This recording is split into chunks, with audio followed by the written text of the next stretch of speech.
Well, last week we talked about last-minute winners on this channel. Hey, can't get better than that, can you, Mark? Congratulations. Is this now the turning point for Huddersfield Town? We're going to be chatting all things Millwall game and also look forward to Bristol City. How are you, Mark? Are you calmed down yet? Oh, it was fabulous, wasn't it? It was so good.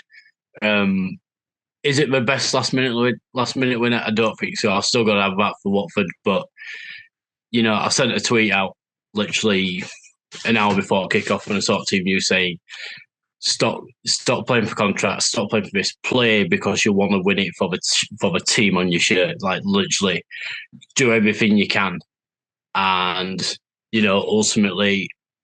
You've got to play 97-minute football now these days. Games lasting that long, and we got a striker in January from Watford, and good strikers score goals like that. Don't need to be 45-yard thunderbolt. It just needs to be in the right place to nod it in, and that's exactly what Healy did. And yeah, it showed. I think when everyone was celebrating, I don't think it was about winning. I think it was about the release of frustration. Like, actually, this team can do something, and it all came into a good result in end for us. So yeah, happy days. Yeah, we were right outside at ground to me, so we didn't really know what was going on. And of course, with Birmingham losing at Leicester in similar kind of fashion in the dying embers of the game, those two goals now then obviously flipped you out of the relegation zone. What about the performance then? Take away the result. What was the performance like against Millwall? Well, it was hard work. You know what you get from Millwall and Neil Harris. You get 100% nitty-gritty football. It possibly wasn't the best game we're ever going to see. Millwall had their chances. We had our chances, and we just in the right place at the right time. But you just want players to be performing best you can, and confidence might be up and down and whatever else and stuff, but you've got to keep going. And we were out without a few key players, but the players who came in stepped up, and you've now got to take that into tomorrow. You've got to take it to Bristol, and Preston and Bristol aren't places we tend to win. So it's like, actually, you've got to keep focused, and you've still got to keep a level head. Yeah, fair enough, we've got a lucky win against Millwall 1-0, 94th minute, but you've now got to go take on a Bristol team who are phenomenal at home and probably underachieving for the last couple of years in Championship. Money at the stadium have got, so they've got a good team and they're quite formidable at home. So it's like, actually keep up that performance, do the best you can, and don't rest on your laurels, because nobody saw Sheffield Wednesday beating QPR 2-0, and nobody saw Plymouth winning against Rotherham after Rotherham's good result last week. So this table and this league is still everything to play for. You can't just go and expect anything to go your way. You've got to play for 95 minutes, and you've got to have a bit of luck. Okay. I mean, to be fair, that keeper made a really good save before Healy nods it in. That save could have gone over the bar, and it's 0-0. Yeah. I want to ask you about the manager's concerns about the fans abusing players. Ben Jackson, who was replaced at half time, and Tom Edwards, who came on as a late sub, with both targets for abuse for some home supporters. First of all, obviously, this isn't just one off. There's obviously reasons for this. First of all, what's your thoughts on the jeering of players as they come off or leaving the pitch at this crucial stage of the season? Is it merited? I think you've got to back every player, to be honest. I don't really agree with booing people. I don't really agree with clapping people off at pitch who used to play for Town. It's like, yeah, they don't play for us anymore. We did all right. Brilliant.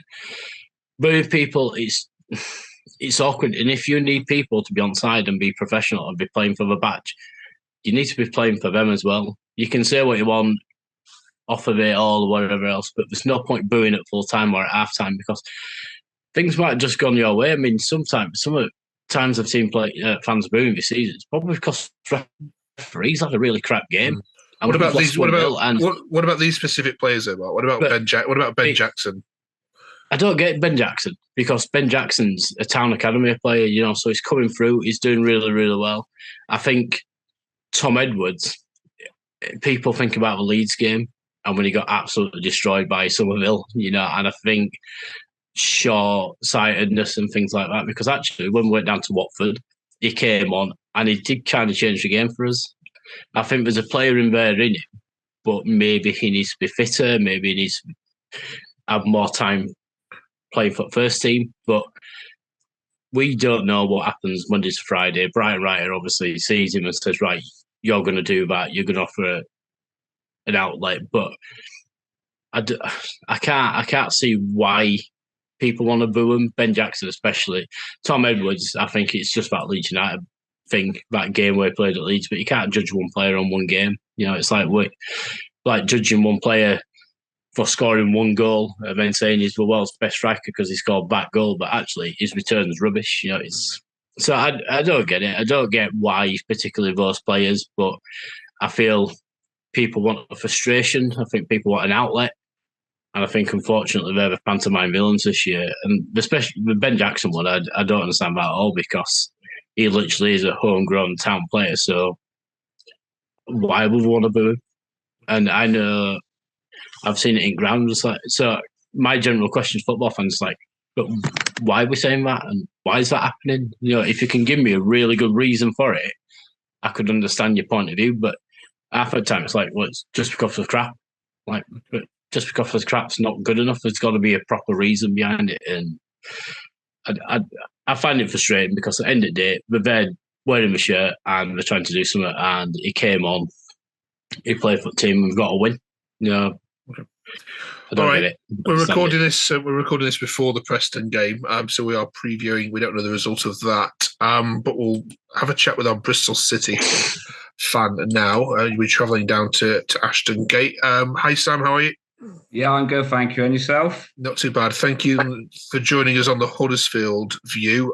These two sides love playing draws. It's been a draw. It's 1-1 early in the season. Darren Moore's got a point, and it was a draw in the last two fixtures as well. So, given you are the draw specialists as well more recently, can you tell us, is this going to be any other result other than a draw this weekend?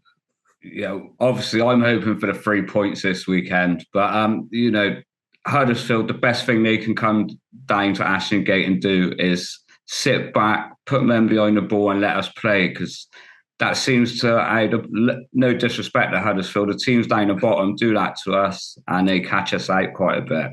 If they come and have a go at us, then that's when we tend to be at our best. And unfortunately for Huddersfield, they're going to find your goalie in the middle of some terrific form. Max O'Leary, another clean sheet, 7 massive saves against Sunderland. This guy's unstoppable. They're going to have to play out their skin, aren't they, to get past him? Yeah, definitely. I mean, that's 3 clean sheets in a row and 4 in his last 5 games. And I mean, he's got a lot of stick this season, but he's come really good now. If he could work on his distribution a bit, then he'd be a top goalkeeper. Okay. All right, then. Mark, back to you. If that goal from Healy hadn't gone in, would you have said Huddersfield are down? I'm at ease with it. If Town go down, we'll go down. I did think a few weeks ago that Town were destined to go down because nothing was going our way. That Healy goal does go in, and it's just so tight. I mean, it's incredible. 7 teams. Yeah, by now, you'd normally have 2 teams relegated and 1 team kind of almost on cusp. But the fact that 7 teams can still even get relegated, it's unbelievable. So I think the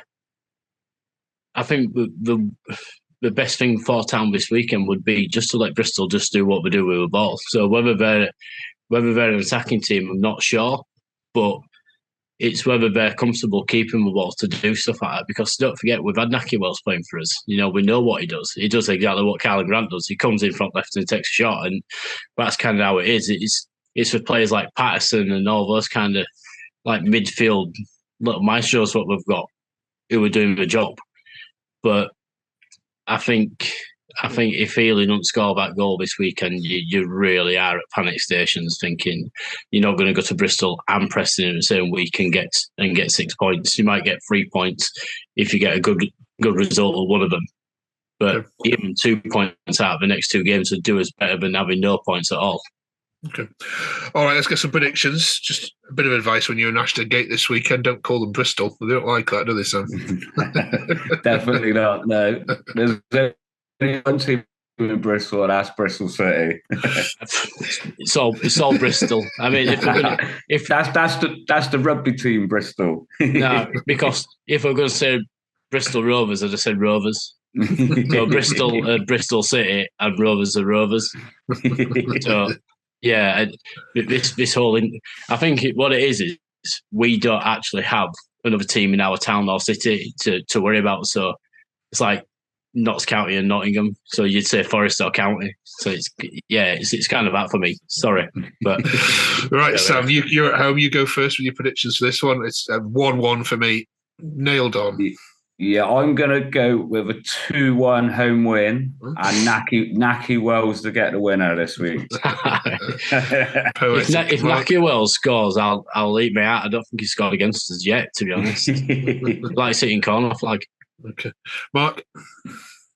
I don't know. It's never been happy stomping ground. In fact, I think we won 2 seasons ago down there. It might have even been 3 when we got into the playoffs, but I'm going 1-1. I know their keeper's on top form, but at some point you come up against a crap team like Town and you concede.